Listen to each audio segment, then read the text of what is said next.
네, 이번 주 많은 관심을 받았었던 최근에 또 많은 주목을 받고 있는 업종과 종목 분석해 보도록 하겠습니다. 화면으로 리스트부터 만나보시죠.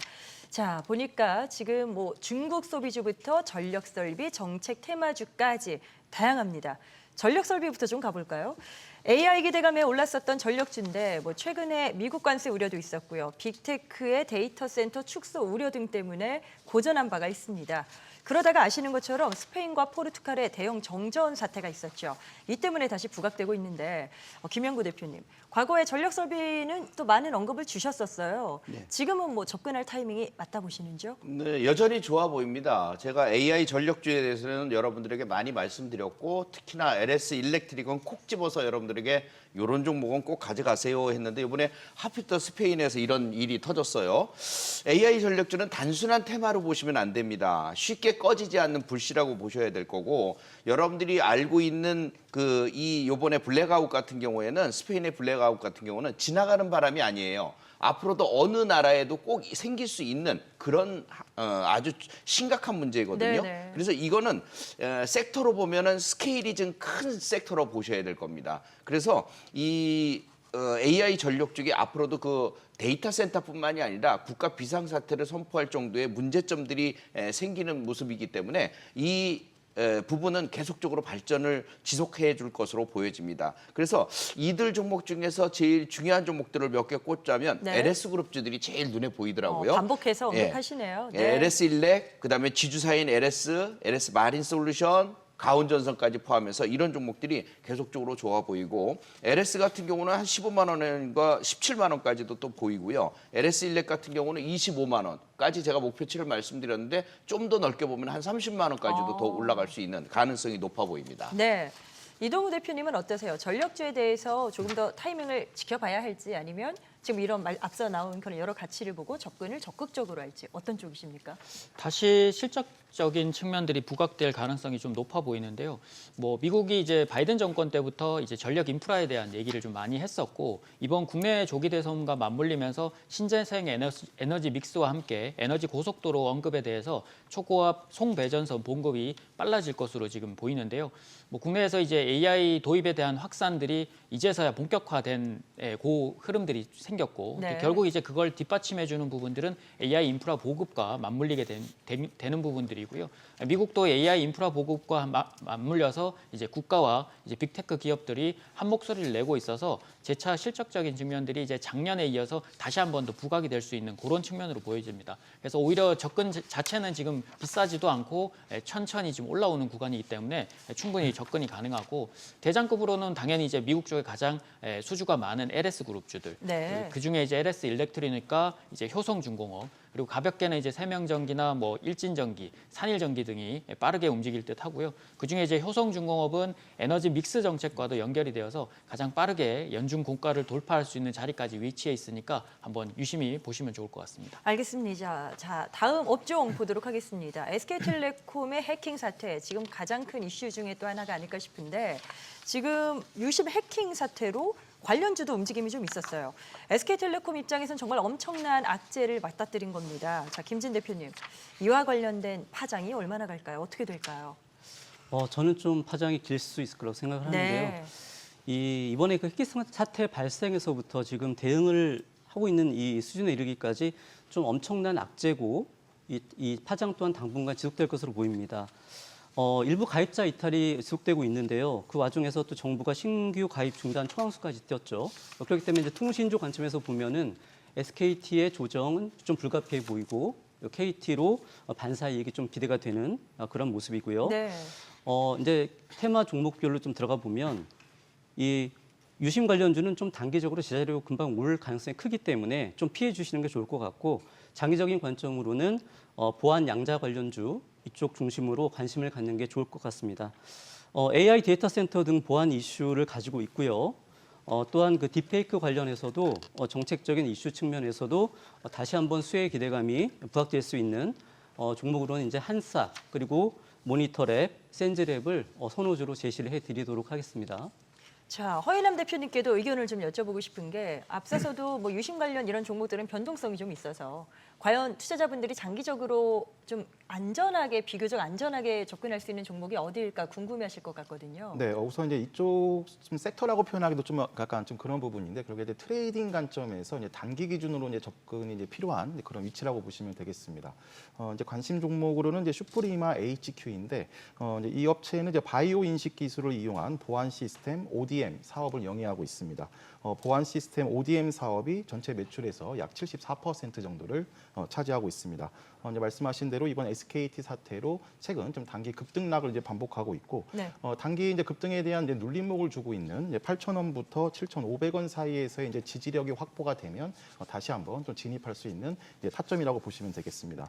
하지만 이제 앞서도 말씀드린 것처럼 아직까지는 이제 단순 테마성으로 움직이는 종목군이 가장 많이 형성되어 있고, 네. 뭐 수급이라든가 이제 실적 모멘텀으로 이제 중장기 관점으로 접근할 수 있는 종목군들은 거의 없다라고 보시면 되겠습니다. 따라서 단기 이제 트레이딩 관점으로만 이제 접근이 가능하겠습니다. 네, 조금 더 주의 깊게 접근할 필요가 있다라는 점 두 분 모두 강조를 하십니다. 다음 섹터 관련된 업종으로 저희가 지금 정책 테마주 쪽을 들여다볼까 합니다. 조기 대선 레이스가 본격화되고 있죠. 정치인, 정책 관련 테마주들의 움직임도 계속해서 이어지고 있는데 이제 뭐 공약을 하나하나 따져보면서 거기에 어떤 업종과 종목이 연관되는지를 많이들 보시는 것 같아요. 이동우 대표님, 이런 대선 레이스 관련된 정책 관련주로는 투자 포인트를 어떻게 잡아야 되는 거예요? 뭐 안전하게 가실 건지 조금 위험성 있게 가실 건지에 따라서 이제 결정을 하시면 좋을 것 선택이 같은데요. 달라지겠죠. 네, 아무래도 여야 이제 인사들이 있기 때문에 공통적인 정책이 가장 안전한 부분이라서 그 부분만 일단은 말씀을 좀 드리면 AI와 에너지 믹스 그리고 한한령 해제와 맞물린 이제 K 한류 조성 정책 등이 가장 이제 등락이 덜하고 해볼 만하지 않을까 생각이 좀 드는데요. 뭐 AI로는 이제 많은 종목들이 있습니다만 솔트룩스, 뭐 코난테크, 뭐 셀바스 AI와 뭐 한글과 컴퓨터 등 이제 AI와 AI 의료 쪽에 같이 관련된 종목들이 이제 부각이 될 것으로 보이고요. 신재생 에너지 믹스로는 이제 태양광 쪽의 하나솔루션, 그리고 원전 쪽에서는 두산 에너빌리티와 BHI, 그리고 한전기술 등이 이제 부각될 것으로 보이고요. 또 수소 쪽에서는 이제 SF퓨어셀이나 범한 퓨어셀, 그리고 전력 설비 쪽에서는 효성중공업과 이제 LS 일렉트릭 등이 이제 관심을 가지셔야 될 것 같고, 그 다음에 이제 K 한류 정책 쪽에서는 이제 웹툰 관련주 그리고 미디어 엔터 관련주 등을 주목해 보시면 좋을 것 같습니다. 네, 뭐 정책 관련 공약이 다양합니다. 세종시로 행정 수도를 이전한다, 웹툰을 육성하겠다, 뭐 자사주를 소각하겠다, 뭐 여러 가지가 있더라고요. 허인남 대표님, 지금 이 관련주들 앞서 말씀하신 것처럼 뭐 네. 선택의 문제긴 한데 상당히 리스키한 부분도 없지 않아 있거든요. 네, 하지만 이제 그 말씀하신 것처럼 이제 순환매는 계속 지속될 수 있다고 볼 수가 네. 있겠습니다. 아까 그 이제 분류를 해주셨는데 크게 이제 친환경 섹터가 가장 큰 축을 형성하고 있습니다. 탄소 포집 중심으로 한 이제 탄소 배출권 관련주들, 그리고 더 나아가서는 이제 태양광 풍력 중심으로 한 신재생, 그리고 또 추가적으로 이제 수소 쪽까지 큰 친환경 섹터가 먼저 움직였고, 이제 그 다음이 이제 의료 AI로 대표되는 이제 AI와 AI 소프트웨어가 움직였습니다. 이제 여기에 이제 컨텐츠와 그리고 이제 웹툰주들까지 이제 움직였습니다. 이런 이제 정책 관련주들의 이제 추세의 흐름을 추가적으로 살펴보면 이제 4월 초에 이제 상승 이제 1파동을 형성한 뒤에 최근 이제 코스닥이 720에서 이제 700선 정도까지 한 7거래일 동안 방향성 없는 흐름을 그런 구간에서 단기 좀 조정을 겪고 네. 있습니다. 그리고 또 5월 1일 이재명 후보에 대한 이런 선거법 위반 이슈로 인해서 한번 그 좀 급등락을 반복할 수 있지 않느냐라는 그런 시장의 그 판단 여부도 우리가 좀 주목할 수 있었는데, 5월 2일 시장의 흐름을 봐서는 이제 정책 관련주의 흐름이 상당히 견고한 흐름을 보여주고 있습니다. 그래서 결국에는 이런 좀 불확실성 해소라든가 그리고 또 대선을 앞두고 조금 더 이런 탄력성을 확보할 수 있는 위치이기 때문에 좀 시장의 주도 섹터가 없는 이런 구간에서는 이런 정책 관련주들은 이제 선거 전 또는 또 선거 다음에서도 이제 계속 이제 시장의 주목을 받는다라고 보시면 되겠습니다. 네, 다음 리스트 이번에는 저희가 중국 소비 관련돼서 화장품과 뭐 카지노, 여행 뭐 이쪽 한번 짚어볼까 합니다. 5월 초에 황금 연휴가 다가오다 보니까 또 일본은 골든위크죠. 중국도 뭐 노동절을 앞두고 이렇게 휴일이 맞물리면서 소비가 늘지 않겠는가, 외국인 관광객이 급증하지 않을까라는 기대가 있습니다. 김진 대표님, 외국인들이 한국 화장품을 그렇게 쓸어 담는다고 하더라고요. 네. 예, 화장품 지금 뭐 기존에 이제 중국인들이 많이 샀는데요. 지금은 중국을 넘어서서 일본 그리고 호주, 이제 최대 시장이라고 할 수 있는 미국까지 굉장히 지금 우리 K뷰티의 열풍이 아주 크게 불고 있습니다. 네네. 그렇기 때문에 저는 지속적으로 계속 좋게 보고 있고요. 화장품주 같은 경우는 올해 좀 내내 지속적으로 관심을 가져갈 필요도 있지 않나 이렇게까지 생각을 하고 있습니다. 오늘 그 수익 파이터 그 코너의 그 관심주로도요. 3월 초에 제가 화장품주 중에 BR을 드렸고요. 그리고 4월 초에 VT를 드렸는데요. 네. 오늘도 그 화장품주를 가지고 왔는데 그건 그러세요? 좀 이따 말씀드리기로 하고요. 아무튼 화장품주의 핵심 포인트는 무엇보다도 그 KBT의 그 해외 시장에서의 그 거침없는 성장세 그리고 그에 따른 실적에 대한 기대감, 기대감이 지속될 것으로 보기 때문이고요. 선호주를 좀 또 제시해 드리겠는데요. 이미 뭐 제시해 드렸던 종목들을 포함해서 지금 고가권에서 신고가 내지는 고가권을 형성하고 있는 그 한국콜마 그리고 VT, 펌텍코리아, 토니모리 이 정도 종목들이 고가권에서는 좋아 보이고요. 네. 또 바닥권에서는 이미 뭐 소개 후에 꽤 오른 선진 뷰티 사이언스도 있는데요. 이것 지속적으로 좋아 보이고 또 B와 그리고 마녀공장, 이츠 한불 등을 여전히 선호주로 제시를 해드리도록 하겠습니다. 그리고 이제 여행주도 제가 잠깐 보니까요. 뭐 참 좋은 여행이라든지 노란풍선이라든지 SM, CNC라든지 모두 투어 이런 차트들을 보니까 차례대로 바닥권에서 조금씩 추세 전환을 시도하는 모습들이 좀 보이고 있습니다. 네. 그래서 전반적으로 괜찮아 보이기 때문에 이 부분에도 좀 관심을 가져도 좋을 것 같습니다. 어떻게 이동훈 대표님도 긍정적인 시각 가져도 무방하다 이렇게 판단하세요? 네, 뭐 화장품주뿐만 아니라 뭐 호텔이나 여행주까지도 아마 이 부분들은 확산될 것으로 보이는데 그 이전에 뭐 중국 쪽에서는 이미 부양책에 대한 부분들을 많이 언급을 했었고요. 뭐 대표적인 소비재들의 추가 강세는 분명히 나올 것으로 보입니다. 미국 관세 영향에 이제 국내 선크림이 해외에서 사재기 열풍이 불 정도로 강하게 작용을 했고 한한령 해제가 이제 곧 다가온다라는 점에서 그 기대감들이 중국 시장 회복세로 연결이 되면서 화장품 대장주이죠. LG 생활건강이나 아모레 퍼시픽 등도 바닥에서 지금 반등이 시작이 된 모습이고요. 네. 뭐 중국이나 아시아 지역의 황금 연휴가 이번 5월 초에 연결이 되는데 객실 판매 증가 추이가 실제로 나타나고 있다라는 점들인데 여기에 하반기부터 중국의 무비자 입국 수혜가 더 커지면서 제주 쪽에는 이제 카지노 호텔 쪽에 호텔 객실 판매량이 30% 이상 증가를 했고 롯데관광개발 같은 경우는 이미 역대 최대 분기 실적을 기록했을 만큼 좋은 실적에도 불구하고 추가로 40% 이상 고용도 증가시킬 계획을 발표를 하면서 하반기를 대비하고 있어서 관세 영향과 달리 억눌렸던 중국종 한한령 해제 수혜주들이 전체적으로 반등이 나올 가능성이 높아 보입니다. 자, 한한령 해제를 말씀하셨는데 엔터주도 이와 무관하지가 않습니다. 자, 엔터 쪽을 볼게요. 지난 29일에 K-팝 보이그룹이죠. 이펙스의 공연이 중국 본토에서 뭐 허가가 됐다 이런 소식이 나왔고요. 이렇게 되면서 엔터주가 강한 시세를 분출했습니다. 허인남 대표님, 뭐 네. 사실상의 한한령 해제 아니냐 이런 반응도 있거든요. 관련주 기대해 볼 만할까요? 네, 충분히 이번 오랫동안은 계속 좀 그 관심을 가질 필요가 있겠는데 지금 앞서 이제 화장품 이야기도 나왔지만 이렇게 그 중국 소비 관련주들이 강세를 보이고 있는 이유는 크게 세 가지로 요약을 할 수가 있겠습니다. 우선 이제 첫 번째로는 연초부터 강하게 이제 그 푸스하고 있는 그 중국 정부의 이제 부양책 그리고 또 두 번째로는 역시 말씀드린 한한령 해제 기대감입니다.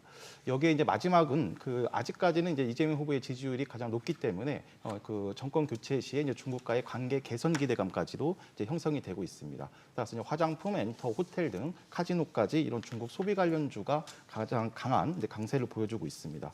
그 중에서도 이제 엔터의 가장 대표라고 할 수 있는 4대 기획사들의 이제 주가의 최근 우상향도 이제 그 지속되고 있는데 특히 이제 하이브 같은 경우에는 이제 제한적인 컴백으로 이제 1분기에서는 약간 좀 아쉬웠지만 이제 2분기에는 모든 라인업들이 이제 드러나고 따라서 이를 통한 이제 실적 모멘텀도 이제 추가적으로 이제 형성할 수 있을 겁니다. 네. 중국에서도 이제 팬 사인회는 이미 진행되고 있고 또 공연에 대한 움직임도 또 가시화되고 있습니다. 결국 따라서 이런 엔터주들은 좀 지속적으로 좀 수급이 동반된 이제 우상향이 좀 지속될 거라고 볼 수가 있겠습니다. 네, 지금 제약바이오가 남았죠. 이 관심 뭐 뜨거웠던 업종은 김영구 대표님께 좀 질문을 드리겠습니다.